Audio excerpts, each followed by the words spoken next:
주기 틀까요? 어떨까요? 되시죠?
잘싹거리는 작은 파도 보고 마음은 약하여 못 가네.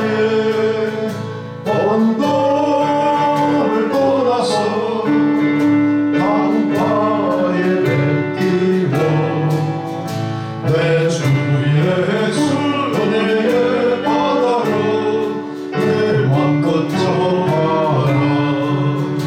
작은 가거라 이제 곧 가거라 좁은 너의 바다 향해 작은 내 몸을 저 깊은 데로 바람 막막한 바다로 언덕을 떠나서 강가에 뱉기고 내 주 예수 은혜의 바다로 내 맘껏 전하라. 할렐루야.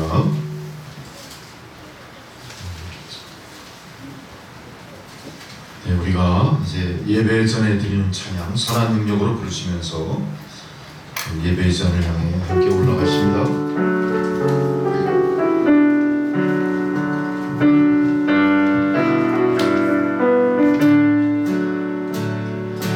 하나님의 보혈이 감싸요 그 놀라운 평화를 누리며 나 그대들과 함께 걸어가네.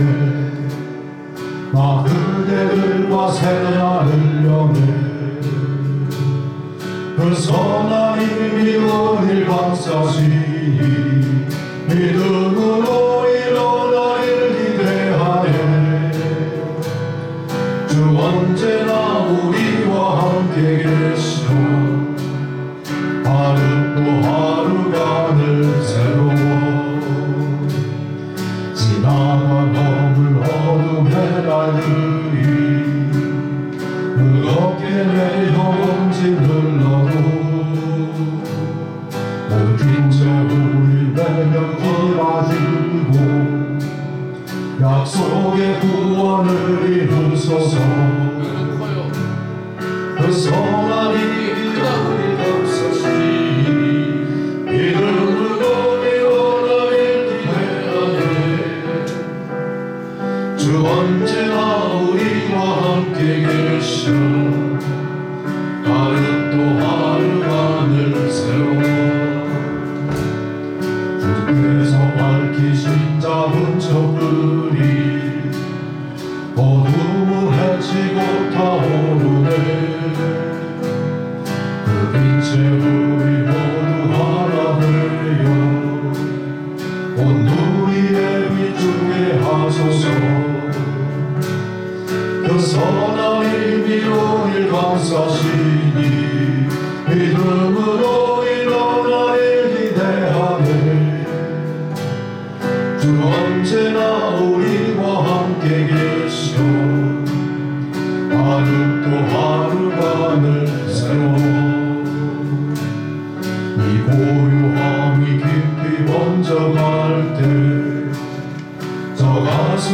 참 노래 들리네. 다시 하나가 되게 이끄소서. 당신의 빛이 빛나는 이 밤, 그 선한 이미를 감사시니 믿음으로 일어나 기대하네. 주 언제나 우리와 함께 계셔. 하루 또 하루가 늘 새로워.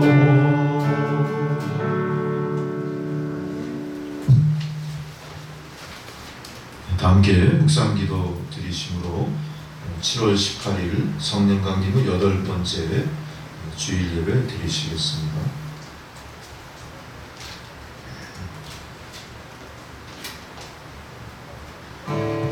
여호와를 경외하며 그의 길을 걷는 자마다 복이 있도다. 네가 내 손이 수고한 대로 먹을 것이라. 네가 복되고 형통하리로다. 내 집 안방에 있는 내 아내는 결실한 포도나무 같으며 내 식탁에 둘러 앉은 자식들은 어린 감람나무 같으리로다. 여호와를 경외하는 자는 이같이 복을 얻으리로다. 여호와께서 시온에서 내게 복을 주실지어다. 너는 평생에 예루살렘의 번영을 보며 네 자식의 자식을 볼지어다. 이스라엘에게 평강이 있을지로다. 아멘. 찬송가 1장 부르시겠습니다.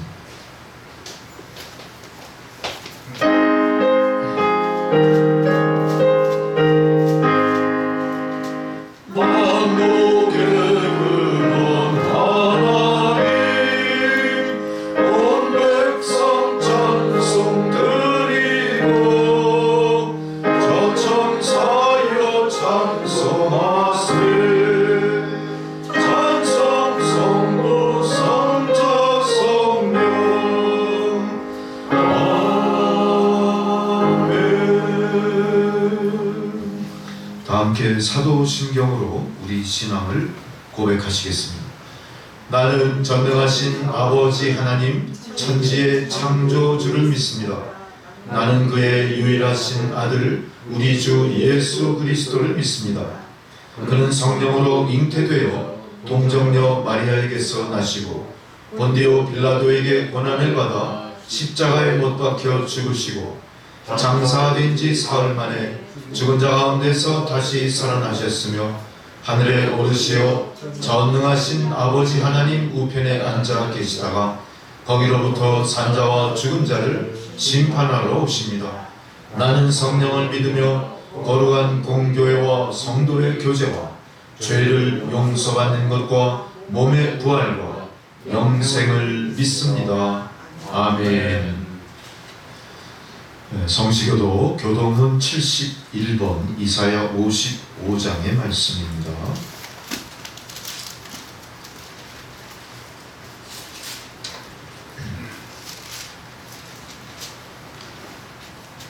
오호라 너희 모든 목마른 자들아 물로 나오라. 돈 없는 자도 오라. 너희는 나가서 성 앞에 돈 없이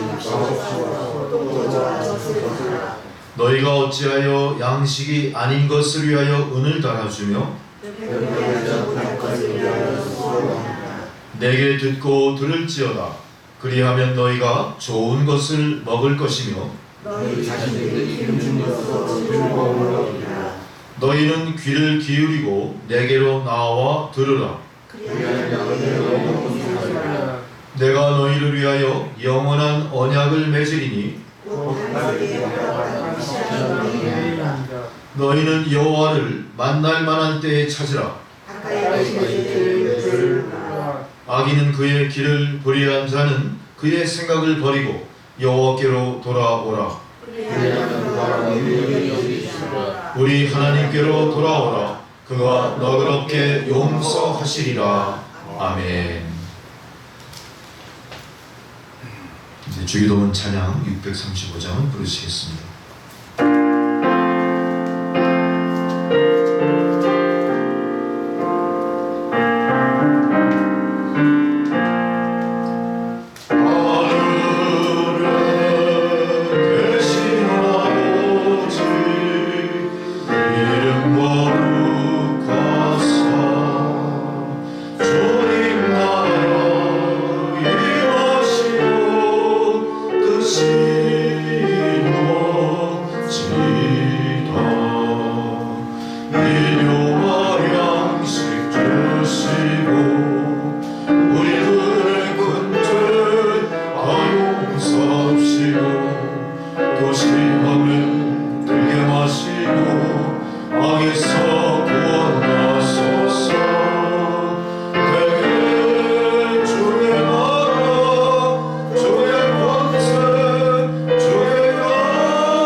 읽는 성경 봉독입니다. 첫 번째 봉독 예레미야 23장 1절로 6절까지 말씀입니다.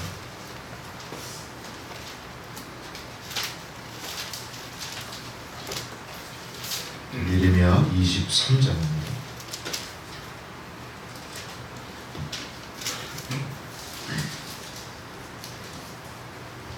한 절씩 교독하겠습니다.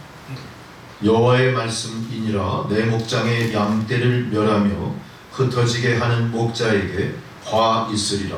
그러므로 이스라엘은 여호와께서 내 백성을 목자에게 멸하시지 마시니라.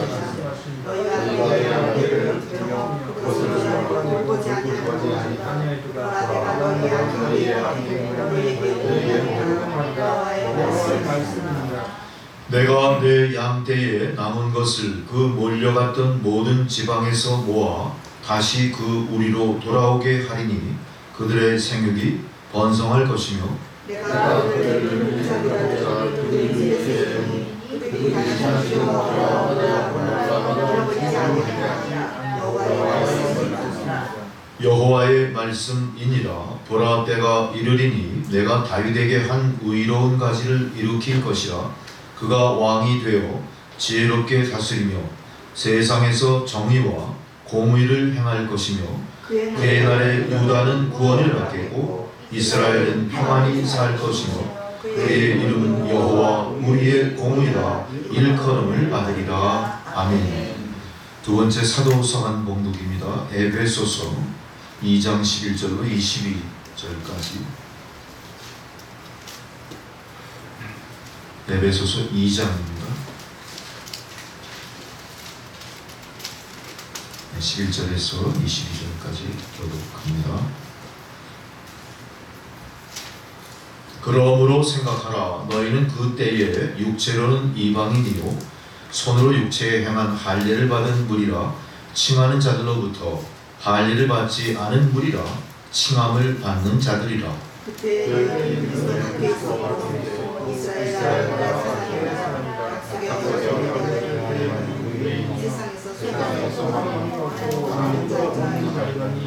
이제는 전에 멀리 있던 너희가 그리스도 예수 안에서 그리스도의 피로 가까워졌느니라. 그는 화상이시라 둘로 하나를 상사 원수된 것도 하나님의 만남을 전리시고 법조문으로 된 계명의 율법을 폐하셨으니 이는 이 둘로 자기 안에서 한 새 사람을 지어 화평하게 하시고 또 십자가로 이 둘을 함으로 하게 하시니라. 원수된 것을 십자가로 하시고 또 오셔서 먼 데 있는 너희에게 평안을 전하시고 가까운 데 있는 자들에게 평안을 전하셨으니 이는 그로 말미암아 우리에게 상상하셔서 어떻게 나아가게 하시리라. 그러므로 이제부터 너희는 외인도 아니요 나그네도 아니요 오직 성도들과 동일한 시민이요 하나님의 권속이라. 너희는 사도들과 사도들의 위에 그리스도 예수의 승리로 그의 안에서 건물마다 서로 연결하여 주 안에서 성전이 되어가고 너희도 성령 안에서 하나님이 거하실 처소가 되기 위하여 그리스도 예수 안에서 함께 지어져 가느니라. 아멘. 복음서의 봉독입니다. 마가복음 6장 30절로 34절까지 말씀입니다.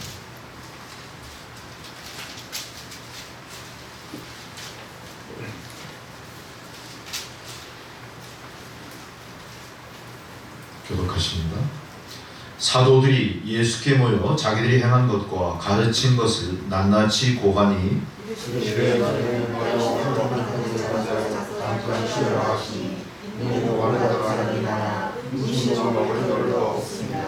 이에 배를 타고 따로 한적한 곳에 갈새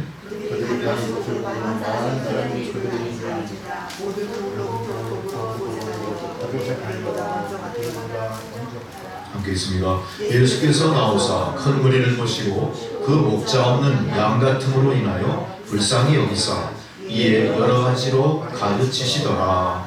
아멘. 찬송가 291장 부르시겠습니다.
생명의 말씀입니다.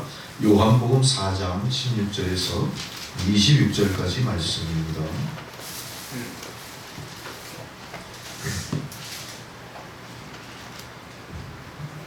주님 말씀을 봉독해 드릴 때 주의 말씀을 경청해 주시기 바랍니다.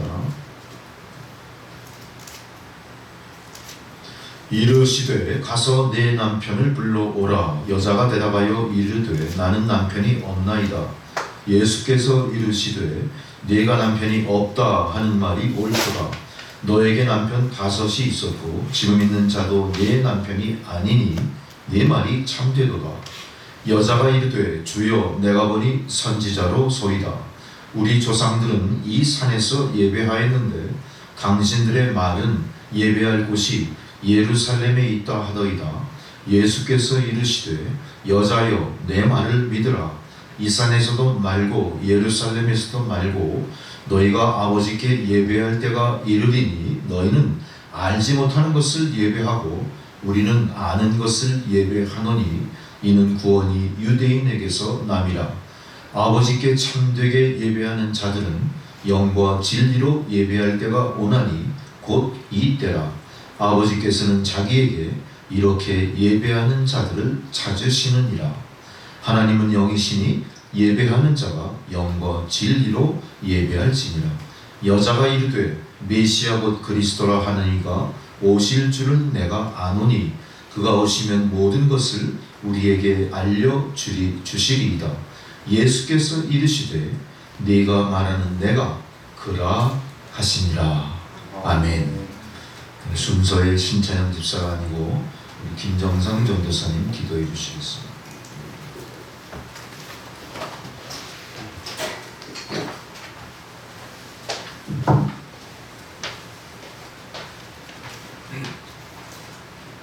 사랑이 많으시고 은혜가 풍성하신 하나님 아버지, 지금 이 시간에 정말 코로나로 인하여 아버지는 교회가 하나님 앞에 예배하지 못하고 비대면으로 정말 드리고 있습니다. 하나님 이 나라를 지켜주시고 하나님 이 코로나 사태가 어떻게 종결될 수 있도록 하나님께서 함께해 주시겠어. 아버지 하나님, 이곳에 아버지 적은 무리들이 모였습니다. 하나님 앞에 정말 더욱더 믿음이 더욱더 하나님 앞에 더 말씀 들으려고 하나님을 더 갈망해서 이 자리에 모였습니다. 하나님 더 믿음이 아버지는 더 성장하게 하시고 하나님 앞에 더 아버지는 하나님을 더 사모하고 하나님의 믿음이 성장하고 은혜가 충만할 수 있도록 성령의 충만을 입을 수 있도록 주께서 함께해 주시옵소서. 아버지 하나님, 저희 교회가 아버지는 부흥시켜 주옵시고 하나님이 영적으로도 성장하며 하나님 교회 한 분 한 분이 더 하나님께 더 가까이 나아가며 더 하나님 앞에 더 열심히 사모하며 믿음이 성장하고 또한 신앙생활이 더 아버지 하나님 발전할 수 있도록 주께서 함께해 주셔서 또 하나 아버지 하나님 목사님께서 귀한 말씀을 전하실 때 아버지 하나님 저희들이 아버지 하나님 한 귀로 듣고 한 귀로 흘리지 않게 주시고 아버지 옥토의 밭이 되어 신령이 옥토의 신령 밭이 되어 아버지 100배, 60배, 30배 결실할 수 있도록 하나님 은혜를 베풀어 주시옵소서. 아버지 하나님 시종일관 주님께서 함께 하실 줄 믿사오며 예수님의 이름으로 감사하며 기도하옵나이다. 아멘.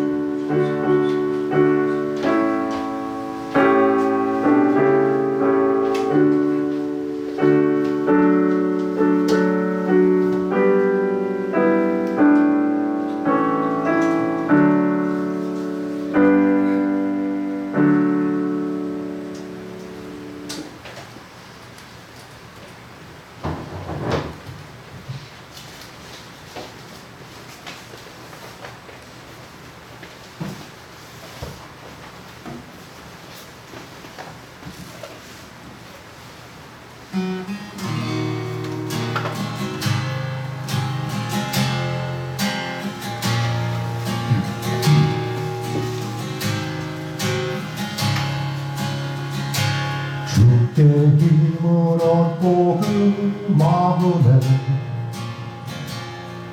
시온의 대로가 있는 그대는 하나님의 축복의 사랑이도 주님 그대는 너무 주도 기뻐하시죠. 주의 집에 거하기를 사모하고 주를 항상 찬송하는 그대는 하나님의 축복의 사람이죠. 주님 그대를 너무 사랑하시죠. 그대 섬김은 아름다운 찬송, 그대 헌신은 향기로운 기도, 그대가 밟는 땅 어디에서라도 주님의 이름은 높아질 거예요.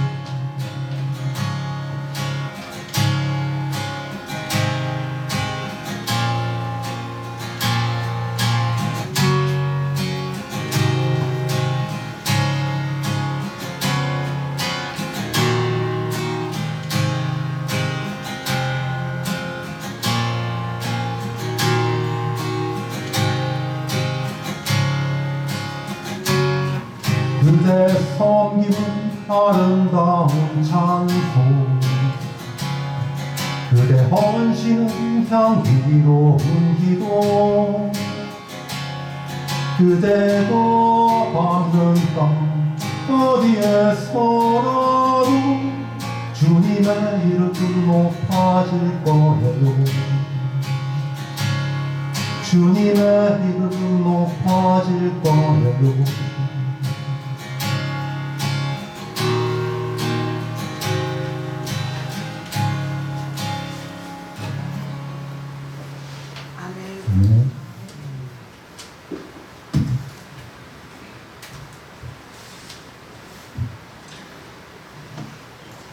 오늘 말씀의 제목이 예배에 대한 내용들인데, 제가 오늘 예배당에 올라오면서 예배의 위기를 우리가 몸소 경험을 했습니다.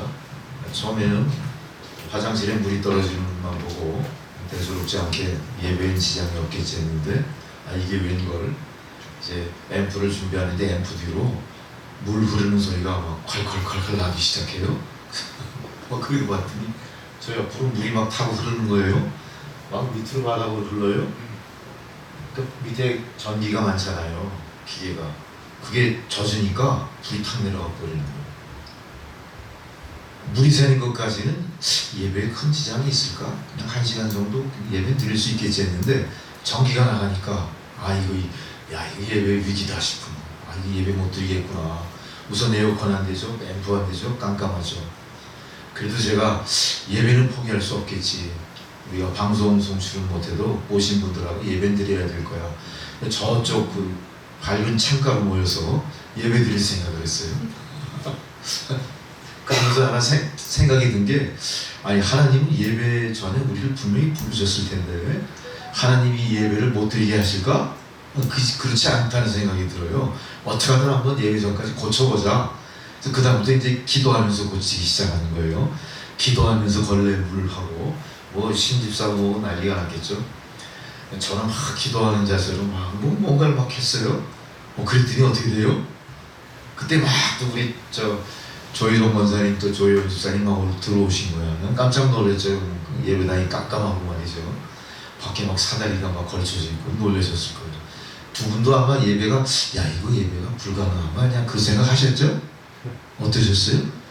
조희성 권사님은 그래도 예배를 드릴 생각을 하셨었구나. 참 할렐루야입니다. 근데 하여간 어쨌든 저는 예배를 준비하고 막 이런 사태를 수습하면서 하나님이 예배는 반드시 드리게 하실 거야, 이런 어떤 생각은 있었어요. 그때 영락없이 하나님께서 고쳐주시잖아요. 다 고쳐주셨어요. 그래서 마음은 급했지만 이 예배를 정시에 드릴 수 있게 됐습니다. 우리 그렇게 한번 위기를 겪고 한번 이렇게 흔들려 봐야 이 예배가 참 소중한 거구나. 또 아니면 그걸 통해서 하나님께서 우리가 이 예배의 위기를 통해 무엇을 경고하시려고 하는 건지 또 하나님의 사인에 또 귀를 기울여 보게 되는 거예요. 저도 그 생각을 했어요. 하나님 왜 예배에 이런 것이 있었을까? 전에도 이런 일이 있었지만 예배 시간에 그런 적은 없었거든요. 예배 시간에 쥐새끼가 한 마리 휙 지나간 경우는 있었지만 물이 터져가지고 예배 뛴 적은 없었어요. 그래서 저는 오히려 무슨 생각을 했냐, 이런 예배의 위기도 우리에게 유익한 거다. 가끔씩 이런 것이 우리에게 필요하구나. 우리 개인의 삶도 마찬가지예요. 우리가 건강을 자신하고 살다 보면 내 몸이 속에서 어디가 얼만큼 망가졌는지 별로 잘 모르죠. 자각 증상이 있기 전까지 우리는 항상 내 건강을 자부하는 거예요. 그러다가 덜컥 어떻게 됩니까? 오늘 물이 천장에 터지듯이 뻥 터져버리면 우왕좌왕하겠죠. 또한 요새 우리가 겪는 이 팬데믹 사태도 가만히 생각해 보세요. 우리는 그동안 팬데믹 사태가 그래도 어느 정도 예방 접종이 30% 이상 그 접종률이 올라가고 또 이제 확진자들이 좀 줄어드는 추세를 보고 어땠어요? 이제 예배를 이제 드려도 되겠구나. 그래서 이 4차가 발동되기 전까지는 다 우리가 희망을 가졌어요. 아직 우리 교회도 재적 인원 비례해서 적어도 오시는 분들은 다 와서 예배를 드리겠지 그랬는데 그 다음 날은 무슨 일이 터져요? 갑자기 4단계로 격상을 시킨다 이렇게 터지면서 지금 우리가 이런 상황이 되는 거예요. 그러니까 어쨌든 지금 다시 한번 우리가 예배의 위기를 맞이한 거죠. 근데 이 예배를 위기를 맞이해서 우리가 절대 예배를 포기하게 되진 않습니다. 예배는 하나님이 원하신 거고 하나님이 우리에게 명하신 거기 때문에 그 예배는 하나님이 멈춰주시지 않는 이상 예배는 계속 드려져야 되는 게 원칙이고요. 세상이 아무리 예배를 가로막으려 해도 하나님의 뜻이 계시다면 그 하나님의 뜻을 가로막을 수 없고, 그러니까 우리 예배에 대해서 항상 어떻게 생각해야 돼요? 담대하게 생각하실 필요가 있어요. 그리고 예배에는 진취적이셔야 됩니다. 그냥 상황을 봐가지고 우리가 예배 드리는 행위에 대해서 이거 좀 위험한 행위 아닌가? 세상 사람들에게 지탄의 대상이 되지 않을까? 우리가 민폐 끼치는 거 아니야? 이런 마음을 먹는 건요, 하나님을 우리가 우습게 생각하는 거예요. 하나님은 천지에 창조주시고 만유의 구주세요. 그분이 정한 룰을 우리가 세상 일로 말미암아 우리 마음대로 멈추거나 왜곡하거나 우리가 마음대로 해석해낼 수는 없는 거예요. 그래서 예배는 어때요? 태초부터 지금까지 영원 무궁할 겁니다. 이 예배는 언제 끝날까요? 세상의 종말이 오고 우리가 주님 앞에 섰을 때 그때 끝나는 거예요. 그 전까지는 우리 예배 드리는 거고 아마 또 다른 형태의 예배가 또 우리가 천국에서의 삶을 통해서도 계속 드려지겠죠. 근데 그 내용을 잘 몰라요. 그건 하나님만 아실 거예요. 어쨌든 우리가 익숙한 우리가 드리는 이 예배는 세상의 종말과 함께 멈췄을 것이고 새로운 예배를 또 하나님이 우리 앞에 베풀어 주실 줄 믿습니다. 그래서 오늘 우리가 그런 마음으로 오늘 예배에 대한 본문을 마주하면서 또 그런 또 새로운 각성으로 우리가 말씀을 드려야 될 줄 믿습니다. 오늘 본문은 여러분이 너무나 잘 아시는 이야기들이죠. 그렇지만 이 본문에 내용이 긴 것에 비해서 또 여러 가지 주제들이 또 이 안에 있어요. 그래서 어떤 분들은 다른 주제를 뽑아 설교하시는 목사님도 계실 것이고 저도 그런 주제로 아마 설교를 드렸던 것이 기억이 납니다. 그러나 오늘의 주제는 이 긴 본문 가운데서 예배에 대한 것을 주제로 삼고 하나님께서 그렇게 말씀 전포를 허락해 주신 겁니다. 토저, A.W. 토저 박사라시는 분은 박사인 이분은 이렇게 얘기했어요. 예배는 교회가 잃어버린 보석이다 그랬어요. 보석은 뭡니까? 우리가 간직하는 것 중에서 가장 빛나고 값지고 귀한 것을 보석이라고 하죠. 우리가 성도라면 우리가 성도의 삶을 삶에 있어서 가장 귀하고 빛나고 아름다운 게 뭘까요? 그게 예배라는 거예요. 이 예배는 그냥 우리가 믿는 행위, 신앙생활의 한 부분이 아니라 뭐예요? 가장 값지고 빛난 거예요. 그러니까 우리가 예배를 잘 드리면 어떤 일이 생깁니까? 마음의 위로가 있고 하나님과 교통하는 길을 발견하는 거예요. 그러나 예배를 잘 못 드리면 어떻죠? 마음이 무겁고 하나님과의 모든 관계가 소원해진 듯 그렇게 느끼는 거예요. 그래서 예배에 실패하면 어떤 일이 벌어집니까? 나의 신앙생활의 노정이 왜곡되기 시작해요. 모든 게 다 이 관심에서 멀어집니다. 모든 게 다 뜨뜻미지근해지는 겁니다. 그리고 하나님에 대한 확신도 점점 희박해집니다. 그러니까 결국은 어떻게 돼요? 우리의 신앙을 잃어버리는 게 예배의 실종에서 시작돼요. 그러니까 어떤 면에서 지금 예배가 비정상적으로 드려지는 이 시기는 어떤 시기입니까? 기독교의 위기의 시기. 이걸 우리가 위기로 받아들여야 돼요. 단순한 위기가 아니라 어떤 위기예요? 하나님께 예배드리지 못하는 예배의 실종의 위기, 예배의 그 놀라운 은혜를 빼앗겨 강탈해버린 위기, 이런 위기가 우리 앞에 닥친 거예요. 그래서 우리는 이 위기를 어떻게 견딜까에 대해서 오늘 주신 성경 본문의 말씀을 통하여 교훈을 얻어야 되고, 이제 교훈을 얻을 뿐 아니라 어떻게 해야 돼요? 그 교훈대로, 교훈 얻은 대로 우리가 행동해야 돼요. 그걸 실천에 옮기셔요. 오늘 말씀은 여러분 잘 아시는 대로 사마리아 수가성 우물가의 한 여인을 예수님께서 만나주신 사건이에요. 잘 아시다시피 이 수가성의 여인은 어떻죠? 세상으로부터 스스로 소외된 자들, 세상의 평판이 나쁘다 보니까 세상 사람들 앞에 얼굴을 내밀 수 없는 처지의 여인이에요. 그러다 보니까 이 여인은 언제 이 수가성 우물가로 나가게 됩니까? 우리가 계산하는 시간으로 12시 정오 대낮에 나가요. 그날은 중문동 지방의 기후로 봤을 때 어떤 날씨예요? 지금 우리가 폭염에 시달리고 있는 이 괴로움 속에 있죠. 한낮의 무더위가 얼마나 극심한지 몰라요. 그것 이상가는 아마 중동 지방의 한여름 날씨는 어마어마할 거예요. 한 대낮의 날씨는 어마어마하게 뜨거울 거예요. 중동 지방에 파견 나가서 근무하셨다 돌아온 사람들, 제 친구도 그런 사람이 있는데, 그분 얘기는 이 자동차 범퍼 위에 진짜 계란을 탁 깨놓으면 프라이가 될 정도, 계란 프라이가 된대. 그게 손으로 못 댈 만큼 뜨거운 이 열, 그런 열기예요. 그때 이 여인이 나간 겁니다. 그때 나가서 누굴 만났어요? 거기서 예수님을 만나요. 우린 여기서 많은 걸 또 생각해 볼 수가 있어요. 자, 세상 사람들로부터 손가락질 당하고 세상 사람들 앞에 떳떳이 설 수 없는 여인은 주님은 기꺼이 만나주시고 더군다나 대화까지 하세요. 그 대화를 하시는 의도는 뭘까요? 주님께서 이 여인을 통해 우리에게 주시고자 하시는 메시지가 있었어요. 오늘 그 메시지가 뭘까요? 바로 예배에 대한 주문. 이 여인이 잊고 있던 예배, 이 여인이 그렇게 바라고 원하지만 잘못되고 왜곡된 세상 예배에 대해서 예수님께서 교훈을 던져주십니다. 그러면서 이렇게 말씀하세요. 아버지께서 찾으시는 예배자, 그가 참된 예배자다, 이렇게 말씀하세요. 아버지께서 찾으신다는 얘기는 뭡니까? 예배자가 하나님 아버지와 그 임재 앞에 만난다는 얘기예요. 그 예배는 어떤 예배가 되는 거예요? 우리가 하나님 앞에 나간다. 오늘 수가성의 여인이 예수님을 만나러 우물가로 나갔다. 예수님과 조우한다는 거예요. 그러니까 이 자리에 지금 예수님이 눈에 보이진 않죠? 하나님이 눈에 보이진 않죠? 그렇지만 우리는 어디 앞에 나와 있는 거예요? 하나님의 임재 앞에, 주님 앞에 나와요. 그 주님 앞에 나올 때 우리는 어떤 마음가짐이어야 될까요? 그 얘기가 오늘 쭉 우리에게 교훈으로 드려지기 시작합니다. 자, 제일 먼저 우리가 하나님 앞에 예배자로 나왔다면 우리가 드리는 예배가 어떤 예배인지에 대해서 내가 그 예배의 본질을 바로 알아야 된다.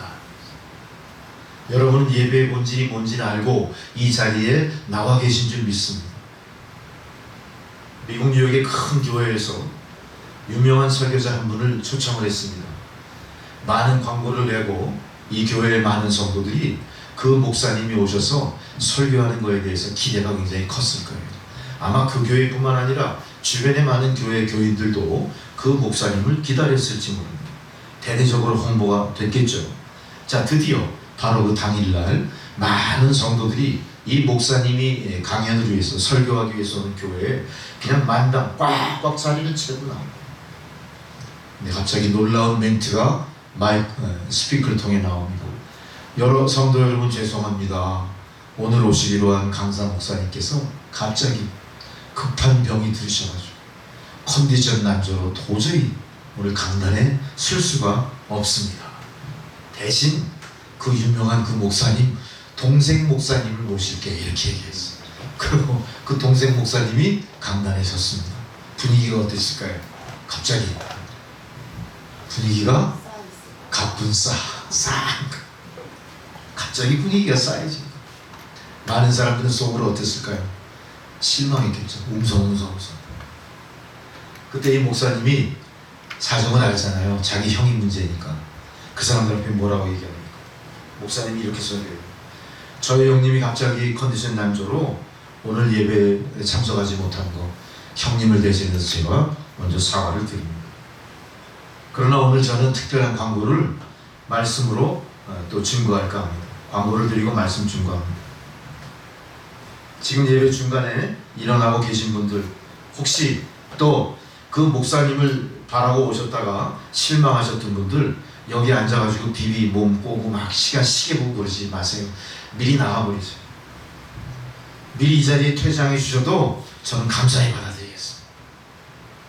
그렇게 얘기했어요. 그러면서 미리 퇴장해 주십시오 공고를 해버린 거예요. 광고를 해버린 겁니다. 그러면서 얘기합니다. 이 목사님이. 자, 제가 왜 이 광고를 드리냐 하면요, 오늘 헨리워드 비처가 아닌 하나님께서 오늘 예배를 드리기 위해 이 자리에 여러분 모인 걸 알고 계시기 때문에, 여러분들이 하나님 앞에 예배 드리기 위해서 모이신 분이라면 그 자리에 그냥 계시지만, 오늘 헨리워드 비처 목사님의 말씀을 듣기 위한 목적으로 이 예배에 참여했다면 다 나가주십시오. 이건 뭘 우리에게 의미할까요? 우리가 드리는 예배의 목적과 예배를 받으시는 하나님의 그 목적이 일치하지 않습니다. 하나님이 원하시는 예배에 우리는 어떻게 해야 됩니까? 맞춰드려야 돼요. 내 생각대로가 아니라, 나의 의지대로가 아니라, 내가 원하던 헨리워드 비처 목사를 위해서가 아니라 그 자리에 임재하신 하나님 앞에 드리는 예배이기 때문에 우리는 그 예배를 드려야 되는 겁니다. 그 자리에 신정국 목사가 설교를 했어도 예배 드리셔야 돼요. 내가 원하던 목사가 아닌데 나 중간에 나가고 싶으면 나가시는 거예요. 지금도 여러분 그러실 분 계시죠? 그럼 미리 나가주세요. 자, 이 온라인으로 예배 드리시는 분 중에 그러신 분이 계시다면 미리 퇴장해 주셔도 괜찮습니다. 그러나 예배의 본질이 뭔지를 정확히 깨달으신다면 그 안에 인내하고 계셔요. 오늘 이 사마리아 여인이 예수님 앞에 예수님과 말씀을 나누는 중에 이 여인의 생각과 예수님이 서로 뭔가 일치하지 않는 부분이 있어요. 이 예수님 앞에 선 사마리아 여인은 지금 예수님을 보면서 뭘 생각합니까? 아, 이 사람은 선지자일 거야, 이렇게 생각해요. 이 사람은 선지자일 거야. 그러니까 지식으로나 경험에서 분명히 나한테 조언을 해줄 수 있을 사람일 거야, 이렇게 바라본 겁니다. 그러니까 일반 성도들의 시각과 임재하신 하나님의 뜻은 아무래도 어때요? 격차가 많을 수밖에 없는 거예요. 어쨌든 예배라는 것은 그런 격차를 좁히기 위해서 내가 노력하는 가운데 예배가 성립되는 겁니다. 근데 우리는 그 노력도 다 하기 전에 어떻게 하죠? 스스로 마음의 문을 닫고 졸거나 엉뚱한 생각하거나 시간이 빨리 흐르기를 바라는 뿐이죠. 그거는 예배의 실종과 하나도 다를 바 없는 거예요. 차라리 그런 예배는 차라리 그 자리를 떠나 편안하게 쉬면서 자기 체력을 회복하고 자기의 마음의 기분을 전환하는 쪽이 훨씬 유익할 겁니다. 그러나 우리는 어떻게든 주님 앞에 나옵니다. 제가 오늘 말씀을 준비하기 전에 꿈의 교회 김학중 목사님 설교를 잠깐 들을 기회가 있었습니다. 그분의 말씀 중에 이런 게 생각나요. 우리가 본능적으로 기계적으로 훈련된 것처럼 교회에 나가고 예배 드리는 건 물론 중요합니다만, 더 중요한 건 뭡니까? 진정한 예배는 내가 의도적으로 드리는 것이 예배다. 나는 그 말에 정말 그 뜻이 있다 생각. 의도적으로 드린다는 건 뭡니까? 내가, 나의 의지가 나를 부르시고 예배 받으시는 하나님 뜻에 합해졌다. 곧 내가 마음의 문을 열고 의탁한다는 의미예요. 예배는 의도적으로 드려야 됩니다. 자연적으로 드려지지 못했다고 해서 내가 믿음이 없나 그렇게 의심할 필요도 없는 거고요. 끊임없이 의도적으로 어떻게 하든 상황이 안 되더라도 가서 예배 드리려고 자꾸 내가 도전하고 자꾸 내가 그 문을 두드리는 행위가 필요한 거예요. 우리는 그러나 어느덧 기계적이고 뭔가 본능적인 것에 충실해지다 보니까 의도적으로 우리가 노력하는 것에 인색할 때가 너무 많아요. 의도적으로 하십시오. 끊임없이 그 자리에서 인내하려고 노력하셔야 되고요. 끊임없이 목사님의 말씀 속에서 주옥 같은 하나님의 은혜를, 주옥 같은 하나님의 교훈적인 말씀을 내가 들으려고 어떻게 돼요? 귀를 쫑긋 세우고 집중하셔야 된다는 얘기예요. 자, 목사님의 설교 순이나 나의 지적 순이 틀리더라도 나는 눈높이를 스스로 낮출만 있더라도 어떻게 하셔야 돼요? 의도적으로라도 그 말씀에 순종하기 위해서 자꾸 내가 노력을 하셔야 돼요. 아, 난 저 목사님은 괜히 싫어. 생긴 것도 내 마음이 안 들어. 뭐 크게 지식도 많은 것 같지 않고 뭐 설교 드리는 모든 이 패턴이 난 별로 마음에 안 들어. 그 말투도 어느 목사님하고 비슷하고 뭐 싫어. 이렇게 돼버리면 어떻게 되는 거예요? 그 예배는 지금 예배가 드려지지 않죠. 그럴 때는 어떻게 해야 돼요? 우리가 끊임없이 내가 의도적으로라도 어떻게든 예배에 나를 부르신 하나님의 뜻에 따라 그래도 저분이 주의 종인데 그 말씀을 들으면 은혜가 있겠지, 이런 생각으로 어떻게 해야 됩니까? 자꾸 내가 노력을 하시라. 의도적으로라도 우리가 예배에 집중하려고 하고 의도적으로라도 크리스찬된 삶을 살려고 노력하는 자세, 그것이 우리에게 필요한 것이다. 오늘 사마리아 여인을 통해 주님이 바로 그것을 우리에게 교훈하고 계시지 않습니까? 오늘 사마리아 여인은 예배에 대해서 어떤 장소적인 문제를 먼저 물어보죠. 이분이 선지자니까 얘기해 주실 수 있을 거예요. 사마리아인들은 예배의 대상에 대해서 잘 알지 못하고 예배를 드리던 사람들입니다. 이건 뭡니까? 이게 기계적으로 본능적으로 드리는 거예요. 우리보다 영적으로 우월한 유대인들이 드리는 예배의 형식대로 우리가 쫓아만 가줘도 우리는 거룩한 예배의 예배자가 될 수 있을 거야, 이런 착각을 했던 거죠. 그러니까 예배의 본질이 무엇인가에 대한 인식도 갖지 않은 상태에서 그냥 예배를 드리는 겁니다. 저 사람들이 예배 드리니까 우리도 그렇게 예배를 드립니다. 그러니까 유대인들은 예배의 대상을 알고 예배를 드리는 것 같지만 아무래도 사마리아 사람들은 예배의 대상이 무엇인가에 대한 깊은 인식이 없으면서도 저들이 드리는 예배의 형식을 쫓아가버리는 그런 상태인 거예요. 그러니까 하나님과의 깊은 교제는 그 예배를 통해 일어날 수 없는 겁니다. 대신 그들은 뭘 얻을까요? 그래도 내가 예배를 드렸다고 하는 영적인 어떤 충만감, 영적인 어떤 만족과 위로는 얻을 수 있겠죠. 그것도 유익한 겁니다만 결국에는 하나님과의 소통은 거기서 이루지 못한대요. 그러니까 사마리아인들의 예배에서는 지도자가 나올 수가 없습니다. 사마리아인들의 예배를 통해서는 하나님의 예언이라든가 하나님의 신측, 하나님의 간섭이 구체적으로 거기서 나오지 않아요. 그냥 그들은 이방인의 예배, 형식적인 예배로 끝나는 거에 불과한 거죠. 그러니 예배가 조금 더 심도 있게 하나님과 만나는 예배가 되기 위해서는 뭘 해야 되겠습니까? 우리가 왜 예배를 드리는지 예배의 본질을 내가 깨달아야 됩니다. 사마리아 이 여인은 그거를 알지 못했대요. 그래서 사마리아 여인은 제일 먼저 뭐를 질문합니까? 예수님께 대해서 장소의 문제를 들고. 장소. 여러분, 장소가 예배의 본질일까요? 그렇진 않을 거예요. 그러나 이 사마리아 여인은 장소, 보이는 교회에 대해서 관심이 있다는 거죠. 보이는 교회라는 건 뭘 얘기합니까? 내가 의탁할 만한가를 가늠해 볼 수 있어요. 교회가 큰가 작은가, 그런 문제도 있을 거예요. 교회가 나의 삶에 가까이 있는가 멀리 있는가, 나에게 편리하고 유익한가에 대한 판단을 먼저 하는 거예요. 교회가 하나님의 임재가 있는 거룩한 장소다, 그거는 우리가 경외하는 장소다 하는 생각이 있기 전에 어떤 거예요? 내가 머릿속으로 상상하는 교회가 나를 지배하고 있는 거, 그것이 나의 인식의 전부예요. 그런 분들의 예배는 어떨까요? 늘 공허할 수밖에 없습니다. 그런 분들의 예배라면은 무엇인가, 뭐를 쫓아갈 거예요? 뭔가 과정에 있어서 굉장히 거룩하고 복잡하고 쉽게 우리에게 허용되지 않는 하나님과의 영적 교류가 이루어질 듯한 분위기를 찾을 겁니다. 대표적인 게 어디입니까? 저는 신대원 다닐 때 종교학에 대한 강의를 들으면서 어떤 체험을 했냐면 그 리포트의 과제였어요. 우리나라에 있는 3대 종교, 또 우리나라 기독교에 최근에 많은 영향을 끼쳤던, 기독교가 우리나라에 들어오면서 동시에 들어왔던 그리스 종교, 그리고 캐톨릭, 그러니까 뭔가 우리 주변의 종교의 분위기와 예식에 대한 리포트를 써야 되는 과제가 있었어요. 그래서 제가 그 마포 언덕 위에 있는 성산동 아마 언덕인가 그 위에 있을 거예요. 이 돔식으로 생긴 그리스 종교 회관이 있고요. 아직도 그리스 종교 예배가 거기서 진행이 됩니다. 거길 가서 그 예배를 견학한 적이 있어요. 서서 예배 드리는데. 네, 서서 예배. 근데 참 놀라운 게 그 예배 그 본당의 입구를, 성전의 입구를 딱 들어갈 때부터 뭐 연기가 자욱한 거예요. 무슨 연기입니까? 들어가는 모든 사람들이 촛불을 하나 시켜가지고 촛불을 아이콘이라고 그러죠. 성모 마리아하고 예수님 형상이 그려진 그 그림 앞에 다 꽂고 거기에 기도하고 이렇게 들어가는 거예요. 그 꽂은 초가 타 들어가는 모든 연기가 그 본전 안에 자욱한 거예요. 거기다가 사제들은 어떻게 합니까? 뭔가 악한 기운을 쫓아낸다고 해가지고 향을 피운 이런 등잔 같은 거 이 하면서 여러분 보셨죠? 캐톨릭에서 그런 거 하죠. 그런 향을 계속 피워내는 거예요. 근데 거기는 들어오고 나가는 거에 대한 통제가 없어요. 그냥 정시가 되든 안 되든 계속 사람들이 들락날락 하면서 그렇게 해요. 하지만 발걸음 소리를 죽이면서 계속 기도하면서 들락날락 계속 그러면서 예배가 이루어져요. 그 안에 분위기가 어때요?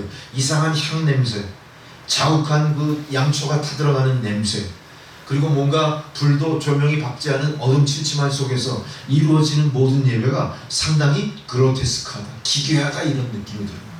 그러니까 평생 그런 분위기를 경험해보지 못했던 제 입장에서는 어때요? 그 예배가 이게 굉장히 무거운 거예요.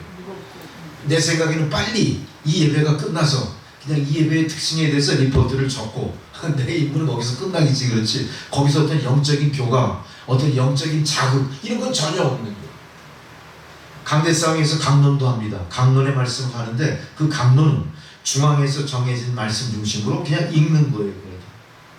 그러면서 진행되는 모든 예배의 형식이 내가 경험했던 것과 완전히 틀린 예배의 형식이에요. 근데 거기에 모인 사람들의 모습은 다 어땠어요? 다 발걸음을 죽이고 굉장히 그들의 모습은 경건하다. 엄청나게 경건하다. 내가 경험해보지 못했던 예배에 대한 어색함이 그들에게는 전혀 느껴지지 않았다. 반대로 그분들이 개신교 예배를 한번 견학을 하면 어땠을까요? 가볍게 먹기. 야, 이게 무슨 예배야? 순날라리들이네. 뭐야 이게 도대체. 아무것도 없어 그냥. 심한 경우는 강단 위에 십자가도 없잖아요. 없어요. 그리고 뭔가 자유분방해요. 또 우리가 워십한다고 이상한 그 예배 형식도 막 가끔씩 윤색한 경우도 있죠. 그 사람들은 그 예배를 통해 깜짝 놀랐을 거예요. 자, 똑같이 하나님을 믿는 주의 백성들 앞에 펼쳐지는 예배의 형식이 어때요?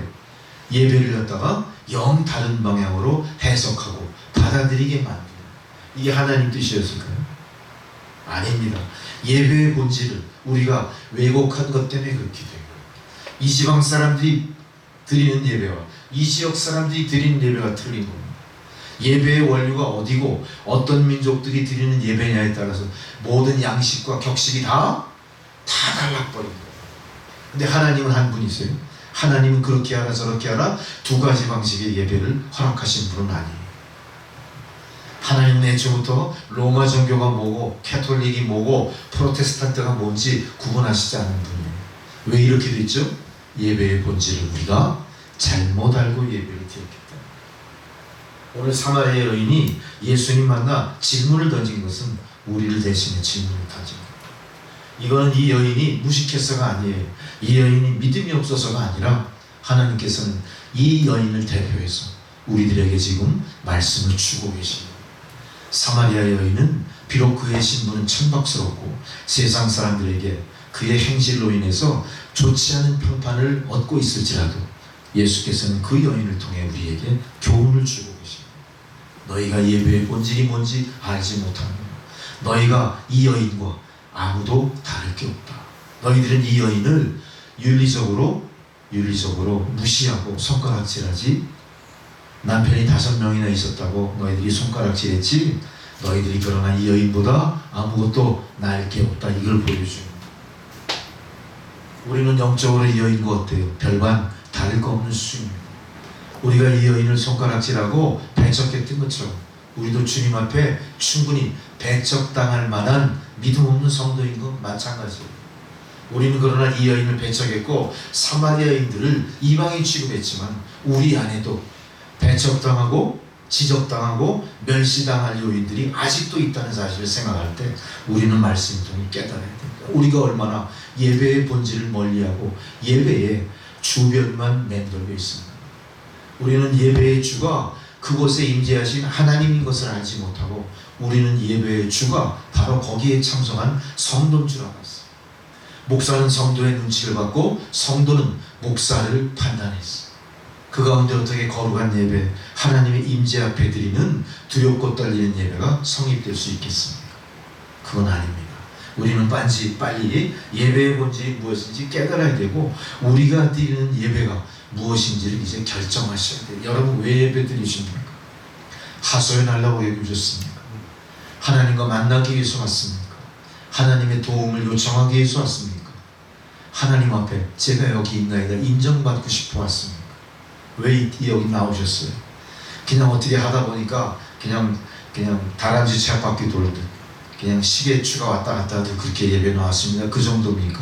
확실히 하셔야 돼요. 왜 여기 나왔는지, 예배의 본질, 예배 드리는 자로서의 예배의 본질, 하나님 앞에 오늘 고백하세요.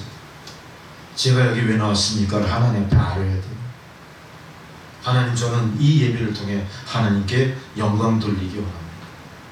어쨌든 제일 먼저가 뭐예요? 나의 부족함을 아뢰고 도움을 요청하는 건 물론 필요합니다만, 제일 먼저 전제되어야 될 게 뭐예요? 하나님, 저를 하나님의 영광을 위해 드리는 번제물로 삼아주십시오. 이런 자세로 나옵니다. 하나님, 제가 제 온몸을 불사르라 번제물로 드려도 저는 기꺼이 죽으면 죽으리라 주님 앞에 예배자로 남고 싶습니다. 이런 다짐이 있어야 됩니다. 왜 예배 나왔다고요? 하나님께 먼저 영광 돌리기 위해서 나온 거예요. 그러나 이 사마리아 여인은 어땠어요? 하나님께 영광 돌리기 위해서 나왔는데 그 장소를 찾고 있는 거 봐서는 이 여인은 어때요? 하나님께 영광이기보단 자기 생각이 먼저 앞섰던 거예요. 자기 의지대로 드린 예배를 드렸던 거예요.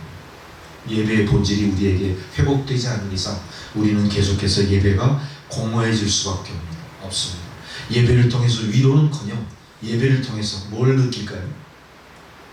자꾸 우리는 어떤 생각해요? 예배가 구태의연해진다.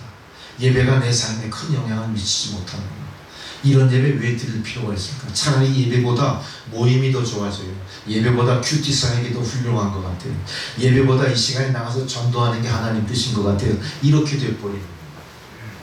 그게 다 어떻게 되는 거예요? 하나님의 말씀을 분해시키는, 혼잡스럽게 만드는 행위가 되는 거예요. 우리는 믿음의 본질을 빨리 회복해야 되고, 우리는 무엇보다 하나님의 영광을 위해서 예배 드리기 위한 예배자로 남아야 돼요.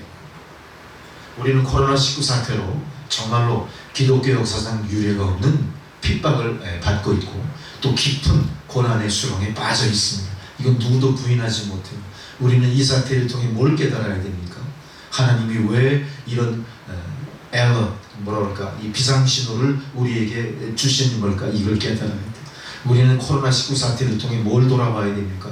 믿음의 본질을 스스로 뒤돌아봐야 돼요. 우리의 예배를 회복하기 위해서 뒤돌아봐야 돼요. 예배에 있어서 예배를 예배답지 못하게 만드는 것을 빨리 고쳐나가야 돼요. 막힌 곳은 뚫어야 될 거고요. 흘러넘치는 것은 흘러넘치지 못하게 제 길로 흘러가게 물꼬를 터줘야 될 거예요. 그것이 뭔지를 생각해보세요. 그것이 뭔지를 생각해보세요. 우선순위가 잘못된 거 바꾸셔야 될 거예요. 우리는 그동안 얼마나 위로받기 위한 예배, 하나님 앞에 나의 존재를 부각시키기 위한 예배, 우리 개교의 이기주의에 빠져서 우리 교회의 예배를 주장했는지 몰라요. 하나님의 영광을 보이기보다는 보이는 교회를 위해서 얼마나 많은 시간과 물질과 우리의 재능을 투입해버렸는지 몰라요. 그러나 그 결과는 코로나19 앞에 무색해져 버렸죠. 그 원인을 우리가 찾아야 됩니다. 아마 그것은 우리가 잃어버린 예배의 본질, 하나님이 원하시는 예배가 아니라 우리가 원하는 예배로 각색되고 윤색된 것을 다시 바로잡아라 하는 하나님의 경고일지 몰라요. 우리는 이 경고를 두렵고 떨리는 마음으로 받아들이셔야 됩니다. 이게 참, 왜 우리 시대에 이런 일이 닥치지? 참 딱하다. 할 수 없지. 이런 태도를 받으시면 안 돼요. 하나님이 너무 우리를 사랑하시기 때문에, 또 우리 시대를 또 소중하게 여기시기 때문에 이 시대를 사는 저희들에게 하나님이 비상벨을 눌러주신 거예요. 정신 차리라고. 이제 우리 정신을 차렸습니까? 정신 아직 못 차렸죠? 근데 정신은 더 길어질 거예요. 더 길어져요. 더 길어지고도 정신을 계속 못 차릴 때 어떻게 될까요? 더 길어지고도 정신을 못 차려요. 그럼 하나님 심판하러 오실까요? 그건 아무도 몰라. 참 억울한 거예요. 더 길어지고 심판이 난다? 우리 하나님 심판 앞에 두려울 건 없죠. 하나님 빨리 만나면 좋죠. 같은 면에서. 근데 어쨌든 세상은 참 힘들어지는 거예요. 너무너무 힘들어져요. 자, 우리는 여기 이 땅에서 이렇게 잘 살고 있지만 우리 북한 동포를 생각해 보세요. 또 무슬림의 그 학점, 참 상상을 초월하는 핍박 속에 핍박받는 그 이방 사람들의 종교인들 생각해, 그 크리스찬 생각해 보세요. 공산주의 국가의 크리스찬 교회들을 생각해 보세요. 지금 이 순간에 핍박받는 많은 교회 성도들, 중국에서 핍박받는 사람들, 무슬림 쪽에서 핍박받는 사람들, 그거 생각해 보세요. 그렇게 안 되죠. 우리가 그 사람들을 생각해서라도 우리가 믿음 안에 안주해 있고 믿음 안에 많은 걸 누리고 체험한 우리가 어떻게 해야 돼요? 이제 그 빛을 갚기 위해서 나가야 돼요. 우리는 여기서 더 주십시오, 더 평안하게 해주십시오, 더 하나님의 뜻을 보여주십시오 이렇게 자꾸 그렇게 보실 게 아니라 우리는 어떻게 해야 돼요? 우리가 받은 은혜가 참 족합니다. 그 족한 은혜를 갖고 어떻게 해야 될 거예요? 우리가 누리지 못한 신앙을 누리지 못하고 자유를 누리지 못하고 영생의 의미를 알지 못하고 그렇게 핍박받고 고통 속에 있는 사람들을 향해 나가야 돼요. 우리가 그들을 도와야 돼요. 물질로 돕고 시간으로 돕고 열정으로 돕고 우리가 체험한 모든 시스템으로 돕고 다 할 수 있는 걸 해야 되는 거예요. 그게 우리의 사명일 거고 우리가 그런 노력을 기울일 때 어느 순간 코로나19는 극복돼 있을 겁니다. 여러분, 코로나19 앞에 우리가 하던 걸 멈춰서는 안 돼요. 전도 계속해야 될 거고요.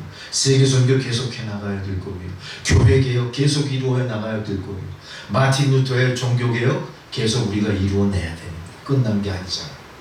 그거 계속 할 때 어느 순간 코로나19 떠나 있을 것이고 우리를 그렇게 박대하고 우리를 천대하고 우리 말에 귀를 닫고 있던 세상이 드디어 과연 크리스찬이다 이런 평판을 우리에게 해주면서 우리 곁으로 올 거예요. 그때 전도는 자연스럽게 이루어지는 겁니다. 그리고 각 교회마다 이제는 진정한 믿음 안에서의 부흥을 향해서 나갈 수 있게 될 거예요. 장소의 문제, 이런 우리의 예배의 편의에 대한 생각 이제 버리시기 바랍니다. 큰 교회, 작은 교회 구분하지 마십시오. 못난 목사, 잘난 목사 구별하지 마십시오. 많이 배운 목사, 무식한 목사 구별하지 마세요. 우린 다 똑같이 하나님 앞에 나가는 거예요. 개척교회라는 말 이제 입에 올리지 마세요. 작고 큰 교회는 있을 수 있어요. 그렇지만 하나님 그렇게 구분하시지 않고 모든 교회를 말씀하시는 겁니다. 그러면서 우리는 자부심을 가져야 돼요. 크고 강하고 영향력이 있는 것만 쫓아왔던 교회가 지금 이렇게 예배의 실종을 겪는 주범이 됐다는 사실, 우리가 깊이 각성해야 될 겁니다. 중요한 것은 우리가 어떤 마음가짐으로 주님 앞에 섰으며 우리가 어떤 마음가짐으로 삶의 태도로 세상에 살아가는 크리스찬인가를 각성하는 일이 우리에게 더 중요한 것일 줄 믿습니다. 한 가지 말씀을 또 제가 전해드리고 싶은데요. 밀레니엄 시대에 우리가 얼마나 그렇게 세상에 난리를 쳤는지 몰라요. 이제 2000년대가 열리면서 교회의 부흥과 더불어 마치 하나님께서 곧 세상에 오셔서 잘 믿는 성도들을 축복하시고 잘 믿지 않는 사람들을 심판하실 것 같은 하나님의 날이 가까이 임박한 것 같이 이렇게 난리를 쳤어요. 교회마다 새로운 패러다임을 동원해서 우리가 새로운 부흥의 원년을 기록하자. 신학적으로도 난리가 났어요. 대단했습니다. 교회마다 새로운 신사도 운동도 일어났죠. 무슨 별일이 다 일어났어요. 그래서 뭔가 사람들은 2000년대를 기대했죠. 우리가 이 새로운 밀레니엄 시대에 교회의 부흥과 더불어 성도들에게도 하나님의 좋은 일이 많이 생길 거야 그런 생각을 하고 2000년을 열었습니다만 벌써 2021년이 될 때까지 별로 그렇게 진전된 것 같지는 않아요. 그렇지만 참 놀라운 변화는 분명히 있었습니다. 주일 아침 20대 중반의 김모 씨가 혼자 생활하고 있는 도심 한복판 오피스텔. 이 사람은 어릴 때부터 신앙생활을 해왔던 사람. 그러나 놀랍게도 그 어느 날 이 주일날인데 이 20대 이 회사원, 이 직장생활하는 이분이 이날만큼은 교회를 안 가요. 옷차림도 상당히 간편한 그 반바지에 티셔츠 차림. 그리고 책상 앞에서 기지개를 한번 크게 키더니 드디어 컴퓨터를 킵니다. 오른손으로 가볍게 마우스를 클릭하죠.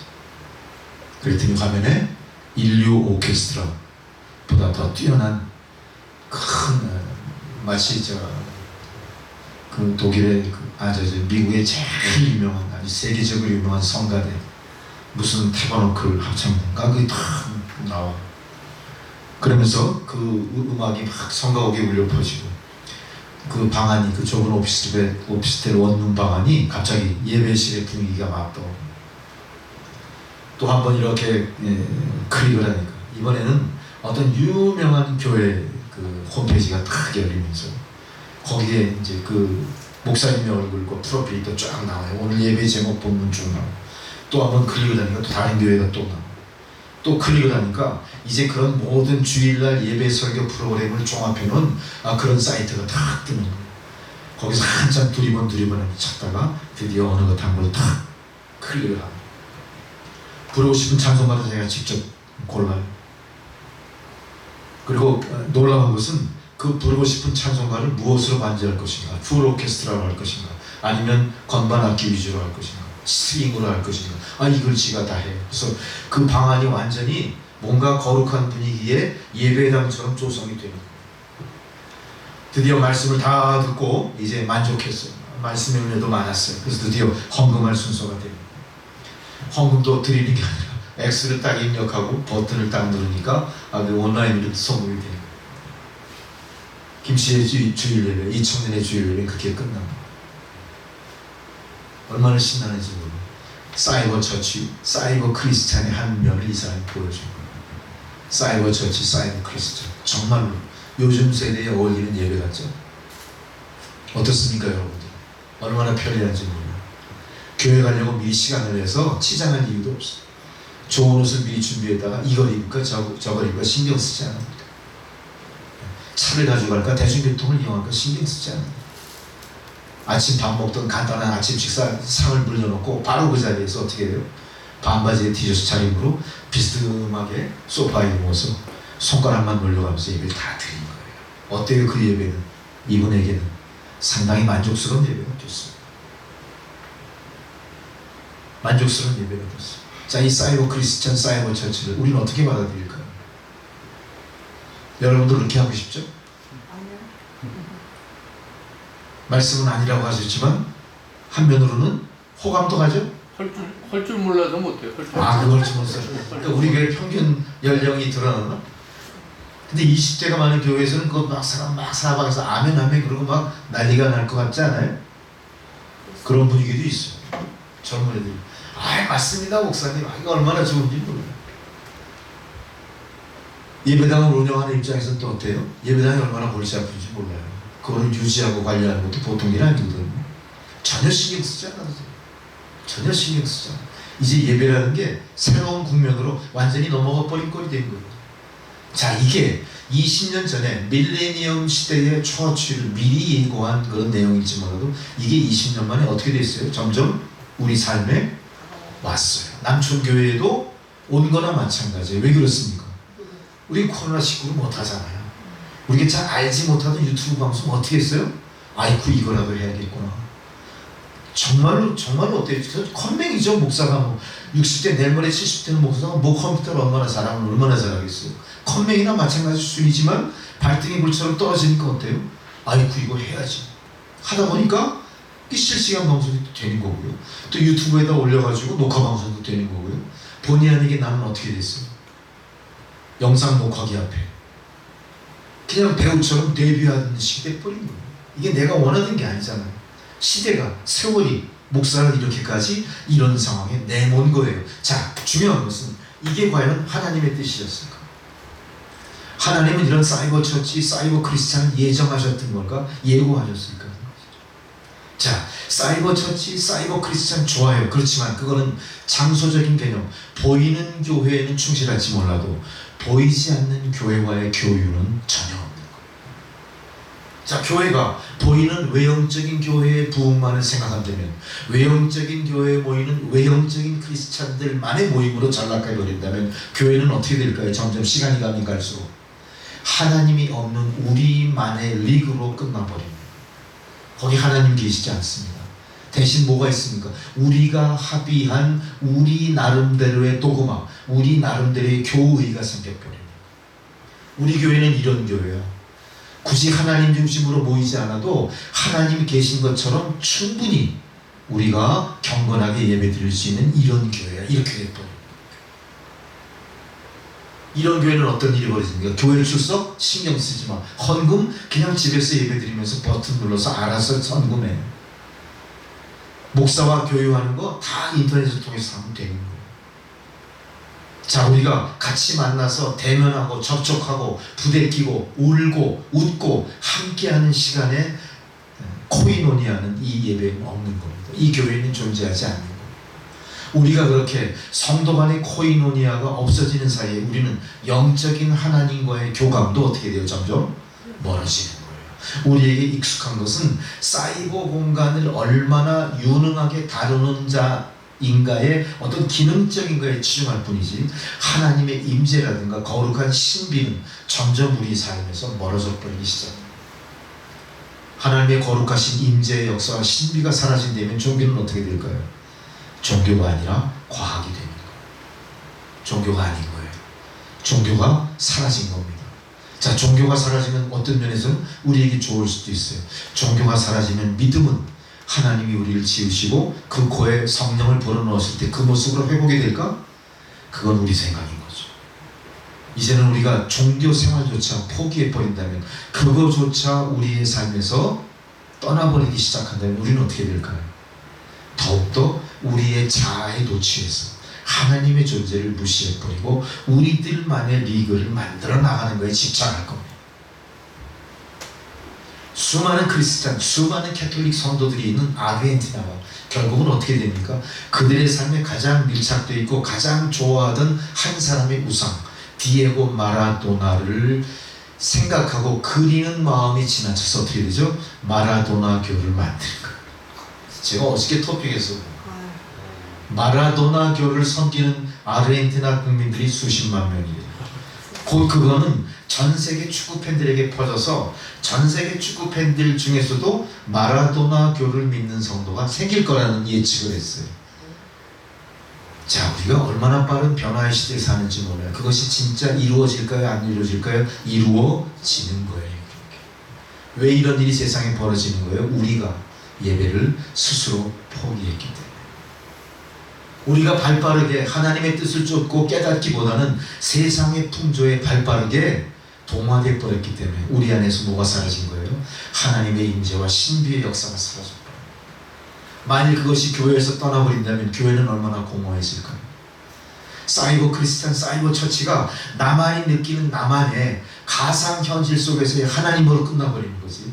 우리가 공통으로 섬기고 우리가 그렇게 추앙하는 두렵고 떨리는 하나님의 존재는 사라지는 거예요. 우리의 하나님은 어떤 하나님입니까?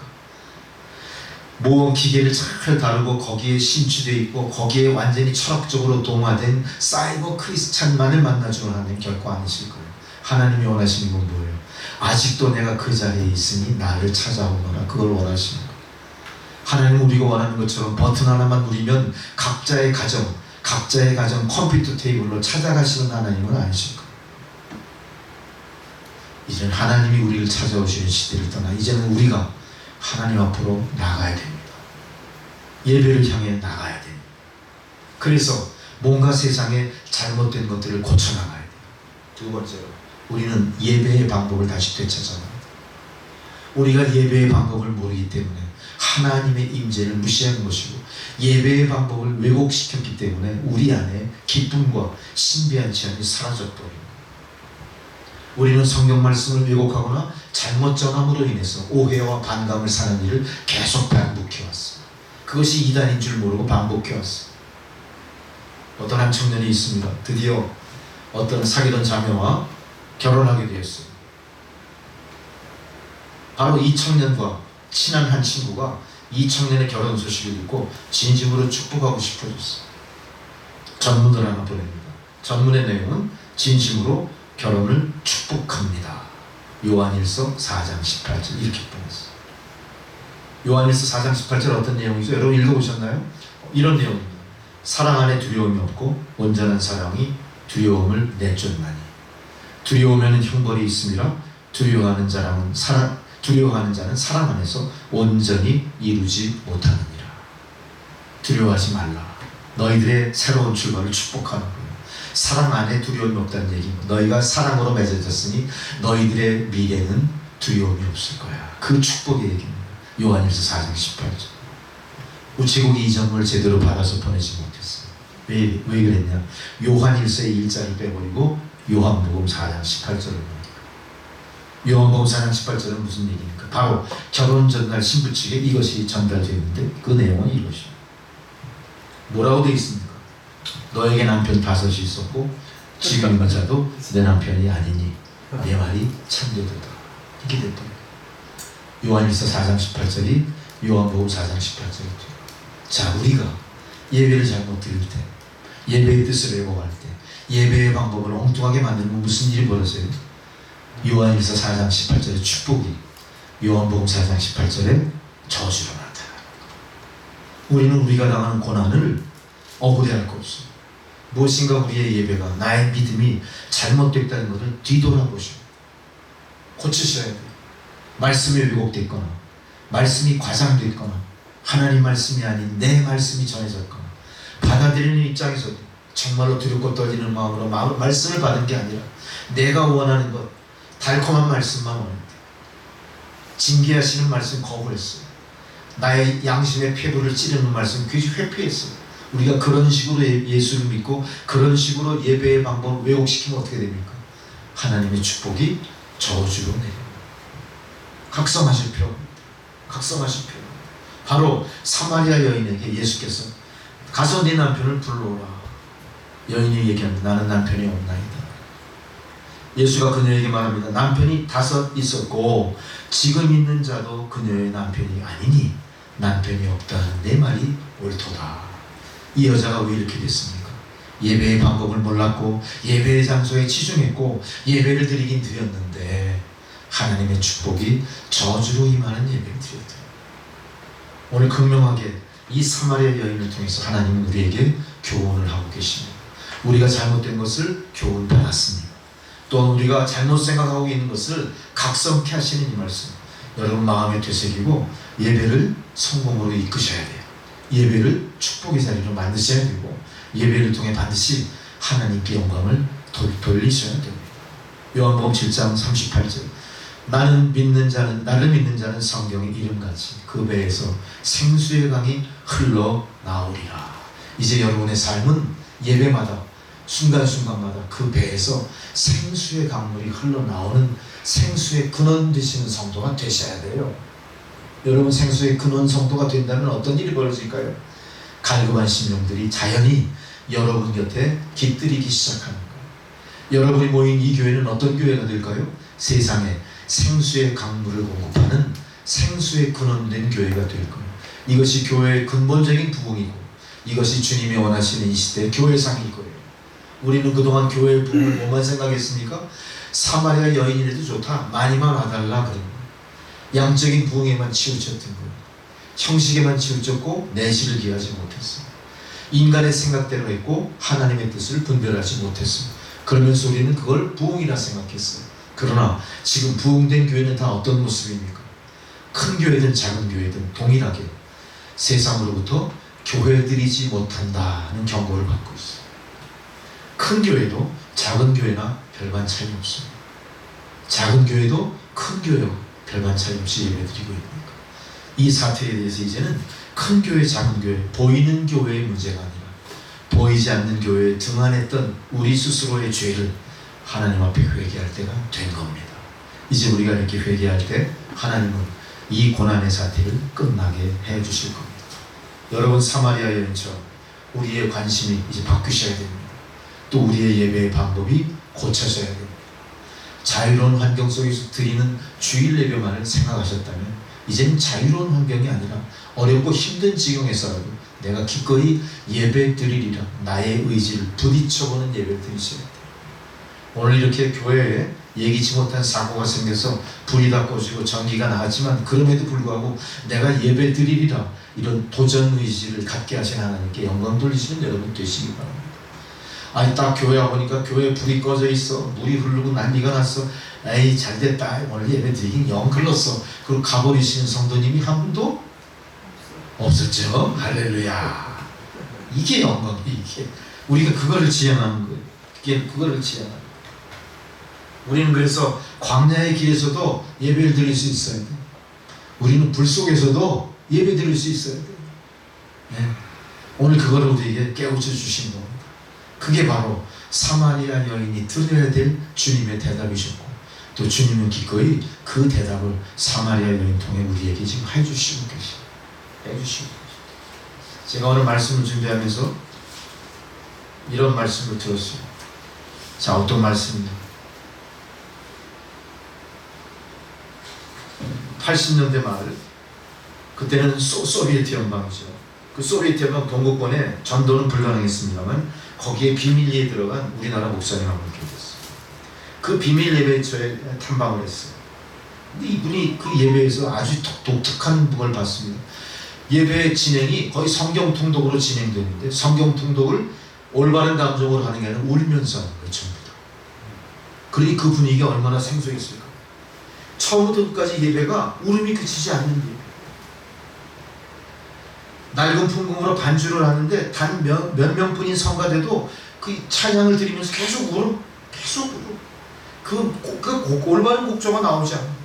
설교를 들을 때나 성찬을 하는 때까지도 계속 울어. 아니, 이렇게 예배를 마친 후에도 그렇게 울면서 예배를 드린, 궁금해진 거예요. 계속 울고 예배 드렸습니다. 그래서 그 목사님한테 물어봤나요? 아니, 왜 이렇게 울고 예배 드립니까? 이분들이 뭐라고 대답했을까? 아니, 왜 이렇게 울고 예배 드려요? 그때 이분들이 뭐라고 했을까? 목사님, 오늘 이 예배가 마지막 예배일지 모르기 때문에 우리가 울지 않을 수가 없어요. 왜 이런 소리 했을까? 자, 보세요. 그 비밀교회 어느 날 KGB가 닥친 겁니다. 그렇게 잡혀갔는데 지금 20년이, 어떤 사람은 30년이 흘렀음에도 사람들이 죽었는지를 모르는 거예요.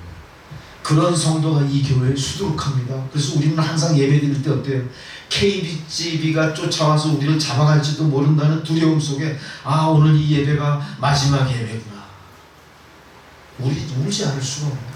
감격의 예배를 드리다 보니까 그 비밀 기도처의 성도들은 울면서 예배를 드린 거예요. 하나님 앞에 감격의 눈물을 흘리며 예배를 드립니다. 그러면서 그들이 뭘 우리에게 요청해요? 핍박받는 성도를 위해 신앙의 자유를 기도해 주십시오. 우리는 그렇게 핍박받지도 않아요. 신앙의 자유도 엄청나게 누리고 있어요. 우리는 항상 그걸 생각해야 됩니다. 지금 이 순간에도 살지 죽을지 목숨 걸고 예배를 드리는 무수히 많은 세상의 성도들이 있다. 그들을 생각한다면 우리는 우리의 예배에 대해서 정말로 옷깃을 여미고 자세를 가다듬고 다시 우리의 예배를 갱신하시는 여러분이 되셔야 됩니다. 오늘 주님을 통해서 우리는 그러한 교훈을 받았습니다. 너희도 산돌같이 신령한 집에 세워지고 예수 그리스도라 말미암아 하나님이 기뻐 받으신 신령한 제사를 드릴 거룩한 제사장이 되라. 우리는 예수 그리스도의 거룩한 산돌, The Living Stone이 된 겁니다. 우리가 이렇게 거룩한 산돌처럼 사셔야 되고, 거룩한 산돌처럼 거룩한 예배를 끝까지 지탱해내시는 여러분들이 되셔야 됩니다. 조교개혁자 마틴 루터가 이런 말씀했습니다. 하나님을 믿는다는 것은 곧 그를 예배드린다는 것입니다. 여러분 예배드리시기 바랍니다. 예배에 성공하시는 성도님들, 그리고 이 남천교회 되기를 주의 이름으로 축원합니다. 기도하시겠습니다. 주님, 우리로 예배에 성공하는 성도들이 되게 하여 주옵소서. 비대면 비접촉, 세상이 요구하는 여러 어려운 여건 속에서 오늘 우리에 드리는 예배를 허락하신 주님께 감사와 찬양, 영광을 올려드립니다. 예수 그리스도의 이름으로 기도드렸습니다. 아멘. 438장 찬양을 봉헌성으로 드리시겠습니다.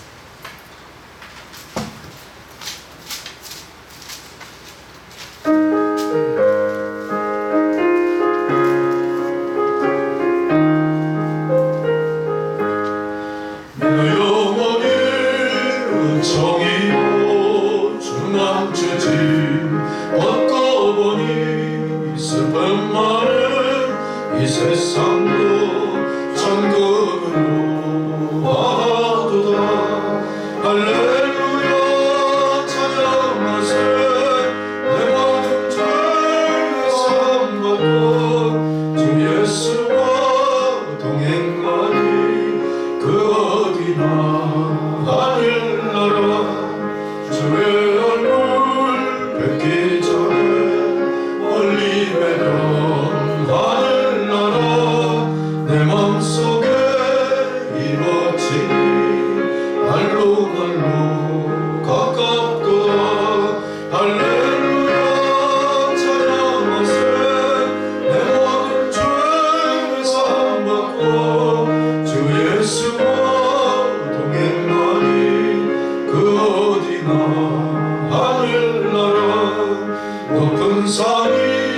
거친 들이 초목이나 궁궐이나 내 주 예수 모신 곳이 그 어디나 하늘나라 할렐루야 찾은 곳에 내 모든 죄의 사함받고 주 예수와 동행하니 그 어디나 하늘나라.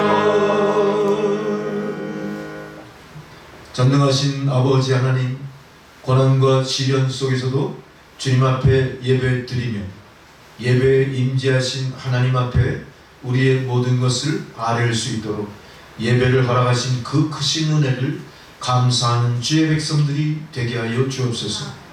우리가 예배의 본질을 깊이 인식하지 못하고 예배를 방해하고 예배를 훼손시켰던 지난날의 모든 죄를 주님 앞에 회개하오니 우리의 회개를 들으시고 이제 우리를 고쳐 주옵소서. 예배를 고쳐 회복시켜 주시고 교회를 고쳐 중수하게 하여 주옵소서. 오늘도 감사한 주의 성도들, 감사와 놀라운 하나님의 은혜의 역사에 감격하여 하나님 베푸신 은혜를 성별하여 예물을 바치오니 하나님 예물을 받아주시고 사용되어지는 곳에 하나님의 놀라운 은혜의 역사가 나타나게 하옵소서. 드린 손길을 축복하심으로 저들의 삶이 곤고한 세상 삶 가운데 무너져 내리지 않게 하시고 고난과 시련을 딛고 일어나 하나님의 축복을 유통하는 그런 빛나고 밝은 삶으로 회복되게 하옵소서. 예수 그리스도의 이름으로 기도드렸습니다. 아멘. 오늘 귀한 생명의 말씀을 통해서 우리가 또 은혜 받고 또 여러 가지 어려운 여건 속에서도 예배를 드리게 해주신 하나님 허락하신 은혜, 또 예배를 드림에 동참해 주신 성도 여러분, 놀라운 하나님의 은혜와 축복이 넘쳐나시기 바랍니다. 코로나19 사태가 좀처럼 꺾이지 않고 계속해서 악화되는 그런 상황입니다만 반드시 하나님께서 이 모든 어려움을 극복해 하실 줄 믿습니다. 여러분 지치고 힘들더라도 포기하지 마시고 기도하시면서 이 사태를 잘 극복하시고 또 우리 교회 성도님들 다 함께 이 자리 만당한 상태, 마스크 벗어 던지고 반갑게 인사하고 또 마음껏 하나님의 영광을 찬양하는 그날을 위해 기도하시는 여러분 되시기 바랍니다.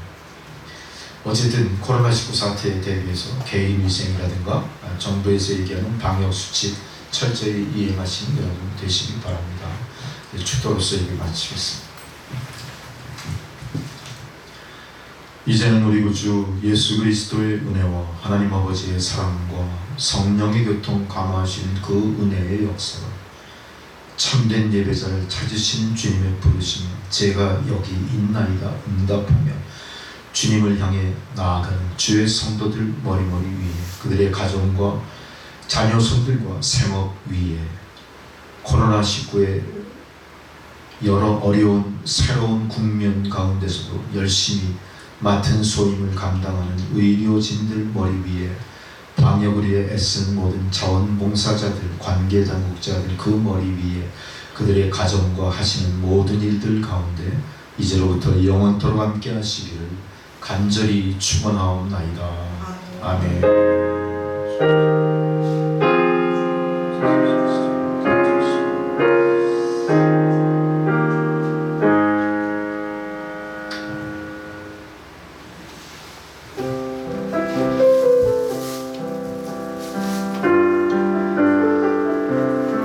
사이버 처치, 사이버 크리스찬 우리가 뭐 바람직한 부분도 있다고 하지만 거기에는 영적인 교감은 찾을 수가 없습니다.